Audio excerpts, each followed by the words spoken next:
One of the ways Donald Trump won the 2016 election was through the complete embrace of him by evangelicals, both the base and pastors and leaders in that movement.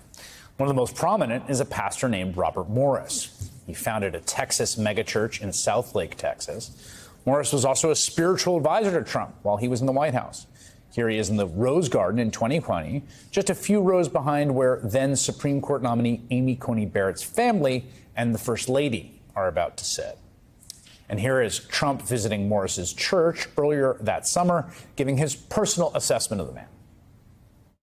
So I want to thank Pastors Robert Morris and Steve Dullen. They're great people. Great people with a great reputation, I have to say that. Great reputation. And Gateway Church, the team has been incredible in hosting us. And I'd now like to ask Pastor Morris and Bishop Jackson to lead us in prayer.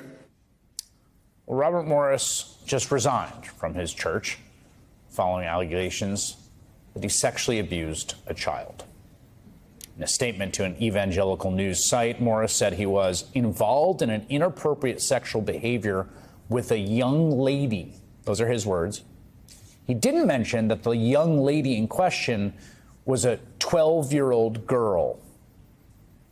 In his statement, Trump's one-time spiritual advisor admitted he continued to molest the child on, quote, several occasions over the next few years.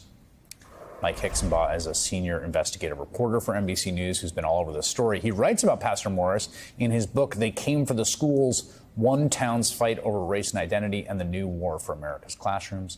And he joins me now. Mike, this is something that happened a long time ago that we are learning about now. Take us through how this came out. Well, last week, the survivor in this case, Cindy Clemishire, who has tried telling the story in different ways for years, came forward in a blog post and spelled out in very clear detail how when she was 12 years old on Christmas in 1982, Pastor Morris, who was a family friend then, a young traveling evangelist, invited her into his room where he would, the guest room at her house, and proceeded to molest her, the first of several instances where he would do that over the next 4.5 years. And as you mentioned in the lead-in, Pastor Morris and Gateway Church responded initially by saying, this is an old sin.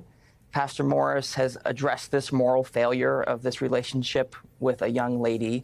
And, he's repented, and this has been taken care of. Flash forward a few days, there was a lot of pressure around this when people started pointing out, yeah, the young lady was 12, that's a child. And yesterday he resigned from the church that he founded 20-plus years ago. Now, he had been telling a sort of story about a kind of redemption arc, about stepping away from the ministry in the 1980s. Because he had been confronted by the then girl's father at that time. Is that right? That's right. And I've been talking with, former Gateway members and former pastors at the church. They talk about how he talked about this story all the time. And it became kind of like a signature part of his biography that he had this moral failing when he was young. And it was around sexual immorality with, again, a young lady. In some tellings, he would describe himself almost as a victim, saying that the young lady had a Jezebel spirit and had tempted him. And in fact, that she was the one that made it continue. He tried to stop it, and she made it continue. So he tells these stories as a way of saying, you should be open about your sin and come forward. But in reality, we now know he was covering and papering over the reality of child sexual abuse, which is, a crime. He also has been quite a prominent member of the evangelical movement, politically influential. I mean, this is not just there are obviously many evangelical pastors, thousands, probably tens of thousands in this country. This is a particularly connected and powerful individual. Absolutely. Yes, Trump's spiritual advisor. He's really leaned into the idea of, advocating for a restoration of Christian morality in America through Republican politics. And so you see that with him inviting Glenn Beck to speak from the pulpit at his church and being aligned with Donald Trump. I write about extensively in the book. He's also gotten very engaged over the last few years with kind of warning about the dangers children face in schools. And this, I want to emphasize this, the survivor here in this case, Cindy, doesn't want this story to become just about politics. She's very primarily concerned with Robert Morris not being in leadership and kind of attacking the culture that allows this to permeate. But at the same time, lots of other people have watched as people like Robert Morris have warned that teachers and school librarians are a danger to children because, and have used the language that they're grooming children because they have books on their shelves.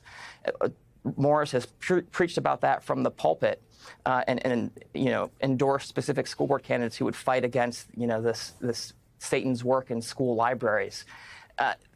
People who saw that play out are really frustrated and outraged now, knowing he's pointing at school librarians. Some of these books that were being targeted actually are literature that describe grooming as a way of helping kids understand what warning signs to watch out for.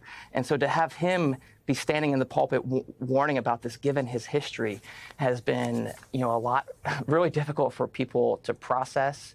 And there's a lot of anger, both among survivors and educators who've been targeted by this rhetoric.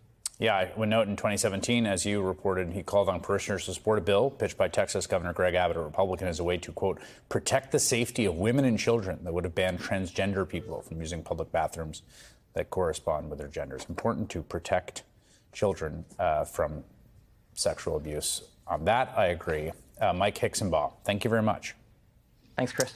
Mike's excellent new book, They Came for the Schools, One Town's Fight Over Race and Identity and the New War for Americans Classrooms, is out now. I suggest you check it out.